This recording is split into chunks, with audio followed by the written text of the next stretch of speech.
Wizards of the Coast, Hasbro, take a break. I can't handle this. Yeah, so thanks DM Bloodworth for pointing this out to me. I probably would have gotten into it anyways, but I sort of thought I was done for the day. But what? Hasbro selling off their entertainment division to create a brand new entertainment division? Oh my god, what are all the fans of the D&D movie going to do? Is it canceled? Probably. What does this mean? Hasbro is washing their hands on all their digital TV franchises? Probably not. What about Power Rangers? I mean, really, let's face it. I care more about Power Rangers and Transformers than I do a D&D movie. Sorry. And, you know, I care more about Peppa Pig and Hello Kitty than I do the D&D movie. In fact, in the list of things that Hasbro Entertainment was making, D&D movie was probably at the bottom of what was important to me. But I'm alone. I think the rest of the world's like, oh my god, what is this going to mean for the D&D movie? How could they do this? How could Hasbro all of a sudden, out of nowhere, sell off their entertainment division with no warning? Oh wait, they announced 2 years ago that they were restructuring Wizards of the Coast. They announced 2 years ago that they were focusing on the digital future of Hasbro IPs. They announced at HasbroCon several months ago what they were focusing on between 2023 and 2027, and the fact that they were going to sell off the entertainment division. So, because I already mentioned this should come as no surprise to anybody who actually pays attention to me when I'm talking about Hasbro. But I assume, you know, probably nobody pays attention to me when I'm talking about Hasbro because I don't pay attention to me when I'm talking about Hasbro. And then people literally come to me and state things. And I'm like, dude, I just talked about that in the video. Didn't you watch it? I guess not. But as long as you've subscribed. Anyways, no, this is not a new thing. Sorry. What does this mean for the various IPs that Hasbro has control of? Well, during the announcement, the CEO of Hasbro announced not once but twice that Hasbro, amongst other things, wants to focus to become a digital gaming giant. So, it's taking all its properties into the digital world. Video games based upon Peppa Pig. Video games based upon Transformers, Power Rangers, G.I. Joe. Video games based upon, what's that other thing that Hasbro owns? Oh yeah, D&D. What does this mean for the D&D movie? Well, it's already in the can, so it's not like it's done. They could inevitably delay it. It could go direct to video. It could be shown overseas first, because let's face it, that's where it's going to make its most money. It could go behind a paywall, where if you want to see the D&D movie, you've got to sign up for D&D Beyond or HASBRO Plus or whatever it is they're going to call it, and that's the only way you can watch it. It could go directly to cable. So, and whatever companies Hasbro has cable deals with, it starts with a D. If you're wondering who Hasbro has cable deals with, starts with a D. It's Disney. It's Disney. Now, we could go into what does this mean for D&D and D&D going digital and D&D Beyond, but you know what? I've covered that to death. Anybody who still doesn't think this is what Hasbro is going to do with the Dungeons & Dragons IP, I'm sorry, you can believe that all you want. I can't stop you from having your opinion of what you think Hasbro is going to do with D&D. You can completely ignore the facts. You can completely ignore what every major representative from the trades, from Hasbro, from Wizards of the Coast is saying about the future of D&D. You completely can ignore the fact that there aren't enough trees to make physical product anymore. And you can continue to say, oh no, Hasbro's never going to give up making physical D&D. In fact, they're making more than ever. But sorry, you don't have to believe me. It's literally there. D&D's going digital. I'm sorry. Okay. But yes, what does this mean for the stuff I actually care about? Because I don't care about the D&D movie or that 5e is going digital, because I'm not going to play one D&D. I'll talk about it, because it's news, but I don't fucking care about one D&D other than it's important to the history of, what's going on with the thing. I'm more excited about what the other companies are going to do into response to one D&D and what this means for the future and perhaps inevitable crash and burn of Wizards of the Coast. And if this means Hasbro is once again going, you know what, Wizards of the Coast, we're not really happy with the way you're handling Magic and D&D, so why don't you go outside and we'll take care of it for a little bit, okay? Yeah, you don't worry about the digital stuff. I know we said Wizards of the Coast is going to be part of the digital department and going to be part of the TV entertainment department, but yeah, you know what? We're selling that off and we're making a new one, and you guys just go over there and work on fixing the disaster you made of Magic, and we're gonna just take every D&D. Don't worry, that's taken care of. Okay, we've got these new Microsoft people coming in. They'll handle it. You guys just sit over there. Why don't you go outside? Get an ice cream. So what does this mean for Power Rangers? Is Power Rangers doomed? Is my beloved Power Rangers doomed? No, because Wizards of the Coast just signed a $30 million deal with Netflix for Netflix to be the exclusive carrier of the Power Rangers franchise and the Power Rangers library going forward, so Power Rangers is fine. What does this mean for Transformers? Is Transformers doomed? No, because Hasbro just signed a deal with Netflix to continue the Transformers stuff on Netflix, and they also signed a deal with Paramount to continue Transformers on the Paramount channel with Transformers Earthspark. If you haven't been watching Earthspark yet, it's not bad. It's not great. It's not the best Power Rangers Transformers things I've ever seen, but Transformers Earthspark is okay.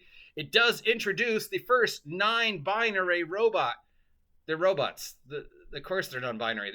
But yeah, there has been male and female Transformers, so I guess now there's a non-binary. Who cares? You're a robot.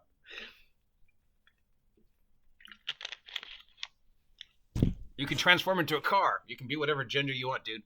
But yeah, good on them. Hey, Disney, don't fuck up losing Amity.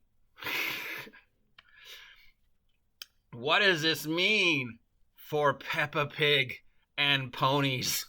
Because let's face it, when we're going to the big money, who makes Hasbro the most money? It ain't D&D. It ain't Power Rangers. It ain't Transformers. It ain't G.I. Joe. It ain't Nerf. It ain't Play-Doh. It's Peppa Pig and ponies.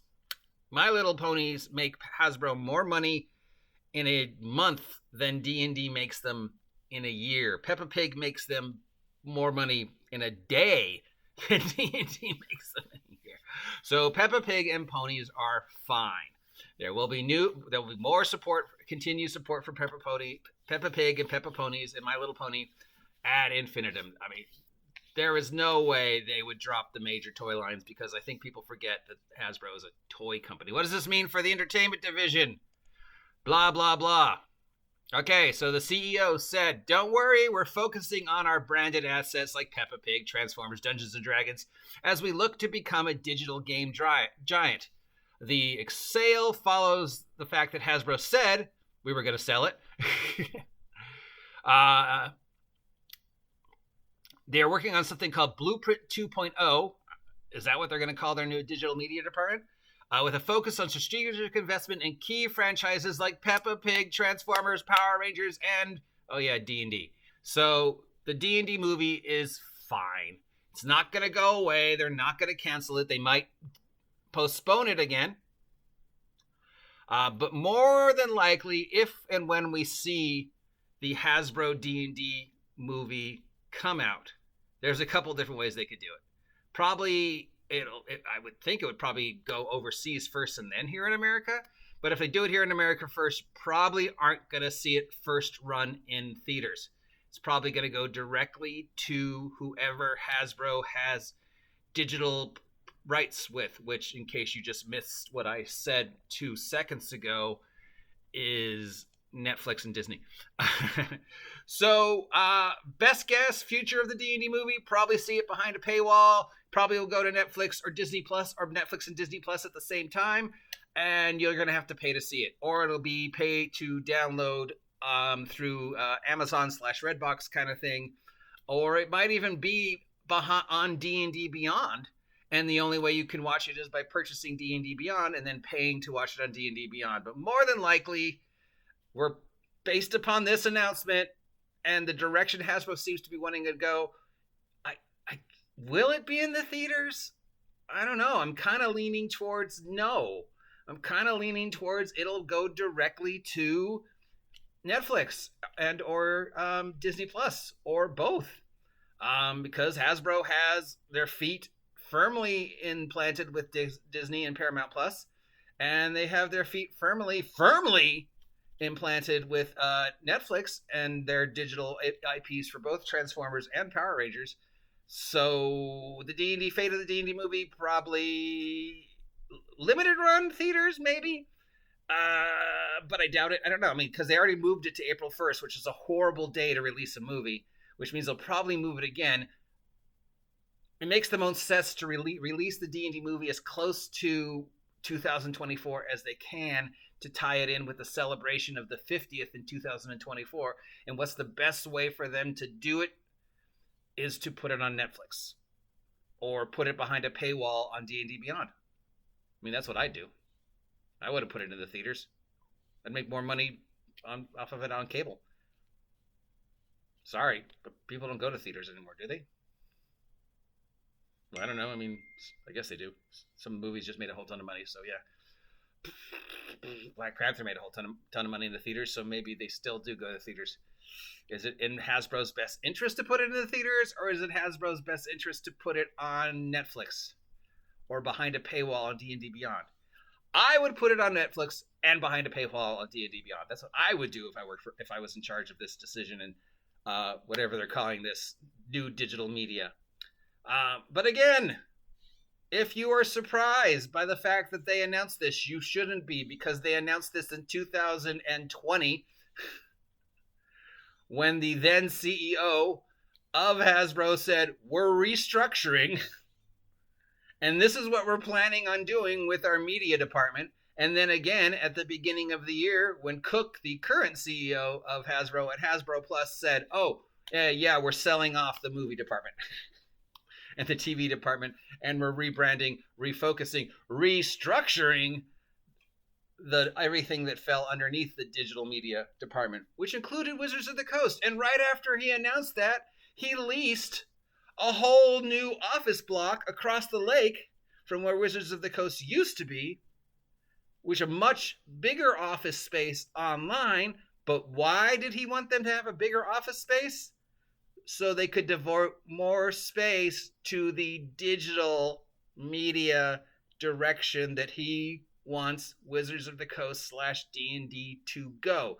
Follow that up with D&D repeatedly saying over the past year, we're taking D&D digital.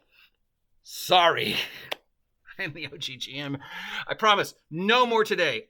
I'm done. Which means I'll probably post something in an hour. Till next time, if you appreciate this nonsense, let me know. Thanks to DM Bloodworth for letting me know about this, though I assume my insight is a little different than some other people's insight about regarding how this works, because I look more at, the not how it's going to affect D&D, but how it's going to affect Power Rangers kind of thing. But yeah, if you appreciate this nonsense, let me know. Like, share, subscribe, hit that notification button, support me, and run out and buy new Power Ranger toys. See, and then give them to me. See you.